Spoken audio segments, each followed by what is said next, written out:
Apple company liquid glasses technology తీసుకొచ్చింది. Technology software అంటే just update మాత్రమే. అప్డేట్ చేసుకుంటే మీ మొబైల్ గ్లాస్ అంతా కూడా నీళ్ళలో ఉన్నట్లు అనిపిస్తుంది. ఒక రకంగా చెప్పాలంటే ఆండ్రాయిడ్ మొబైల్లో థీమ్స్ ఇన్స్టాల్ చేసుకుంటే మీ మొబైల్లో ఉన్న ఐకాన్స్ అంతా మారిపోతుంది కదా. ఇలాంటిది మన గూగుల్ ప్లే స్టోర్ లో చాలానే ఉన్నాయి కదా అంటే అవును ఉన్నాయి. కానీ యాపిల్ చేసే టెక్నాలజీలో ఒక క్వాలిటీ ఉంటుంది, అలాగే ఫీల్ ఉంటుంది. ఐకాన్స్ అన్ని వాటర్ ఎఫెక్ట్ గా మారిపోతాయి. నీళ్ళలో తామరపు ఎలా కనిపిస్తుందో అలా అనిపిస్తుంది. మొబైల్స్ లో బటన్స్ అన్ని 3D ఎఫెక్ట్ లో కనిపిస్తూ తేలుతూ ఉంటాయి. ఒక రకంగా చెప్పాలంటే మీ మొబైల్ స్విమ్మింగ్ పూల్ లాగా అనిపిస్తుంది. అన్ని ట్రాన్స్పరెంట్ గా కనిపిస్తే బాగోదు అనుకుంటే బటన్ ఐకాన్స్ అన్ని కలర్ లో పెట్టుకొని వాటర్ ఎఫెక్ట్ ని యూస్ చేయొచ్చు. మొబైల్ లో ఏదైనా వీడియో స్కిప్ చేసేటప్పుడు పాపప్ ని అటుపక్క ఇటుపక్క ఫింగర్ ద్వారా తాకుతూ ఉంటే వాటర్ ని టచ్ చేసినట్టే ఉంటుంది. ఇది నా ఫీలింగ్ అయితే కాదు, యాపిల్ కంపెనీ వాళ్ళ ఫీలింగ్. ఈ సాఫ్ట్వేర్ అప్డేట్ ఏ వేవిట్లో అవుతుందంటే యాపిల్ వాచ్ల్లో, యాపిల్ ఐప్యాడ్ లో, యాపిల్ ల్యాప్టాప్ లో, యాపిల్ విజన్ ప్రో లో, అదే కళ్ళకి లారీ అద్దాల్లా పెట్టుకొని కాళ్ళు అల్లా పిచ్చోళ్ళు ఊపినట్లు చేతులు ఊపుతూ ఉంటాం కదా, ఏంట్రా అని పక్కోళ్ళు అనుకోలేలాగా బిహేవ్ చేస్తాం కదా,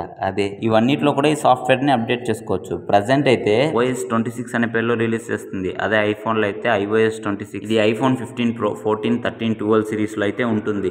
ఐఫోన్ X లో అయితే ఈ అప్డేట్ రాదు. ఐప్యాడ్ లో అయితే OS 26 మోడల్ అయితే వస్తుంది. 2021 లో వచ్చిన మోడల్స్ అంటే M1, M2 మోడల్స్ కి అయితే ఎఫెక్ట్ వస్తుంది. అలాగే మ్యాక్ ల్యాప్టాప్ కి అయితే మ్యాక్ OS టాఫో అనే పేరుతో వచ్చింది. 2020 తర్వాత బుక్స్ అయిన M1, M2, M3 బ్యాగ్స్ లో అయితే వస్తాయి. యాపిల్ వాచెస్ లో అయితే వాచ్ OS 11 నుండి ఇంకా సిరీస్ 7 నుంచి ఇంకా దానికి పైన ఉన్న సిరీస్ కందా కూడా ఈ సాఫ్ట్వేర్ అప్డేట్ అవుతాయి. అలాగే విజన్ ప్రోలో విజన్ OS 2 అనే సిరీస్ లోను అన్ని విజన్ ప్రో సిరీస్ లోను ఈ సాఫ్ట్వేర్ అప్డేట్ అవుతాయి. ఇప్పుడు నేను చెప్పిన డివైసెస్ లో మాత్రమే ఈ సాఫ్ట్వేర్ అప్డేట్ చేయగలుగుతాం. పాత ఐఫోన్ డివైసెస్ అంటే iPhone 8, iPhone X second generation ఈ డివైసెస్ అన్నిటికీ కూడా ఈ లిక్విడ్ గ్లాస్ యానిమేషన్ ఎక్స్పీరియన్స్ అనేది పూర్తిగా రాదు. ప్రజెంట్ అయితే ఈ లిక్విడ్ ఎఫెక్ట్ డిజైన్ ని యాప్ డెవలపర్స్ మాత్రమే ఇచ్చారు. మీరు కనుక డెవలపర్ అయితే డౌన్లోడ్ చేసి యూస్ చేసుకోవచ్చు, డెవలపర్ ఐడి యూస్ చేసి. ఫైనల్ గా ఈ అప్డేట్ యాపిల్ యూజర్స్ కి ఎప్పుడు అందుబాటులో ఉంటుందంటే సెప్టెంబర్ 2025 తర్వాతే. కొత్తగా రిలీజ్ అయ్యే ఐఫోన్ 17 మాత్రం ఈ సాఫ్ట్వేర్ ఆల్రెడీ ఇన్స్టాల్ చేసి ఇస్తారు. దీనిపై మీ ఒపీనియన్ ఏంటో కింద కమెంట్ చేయండి. అలాగే మరిన్ని ఇన్ఫర్మేషన్ కోసం ఛానల్ ని సబ్స్క్రైబ్ చేసుకోండి.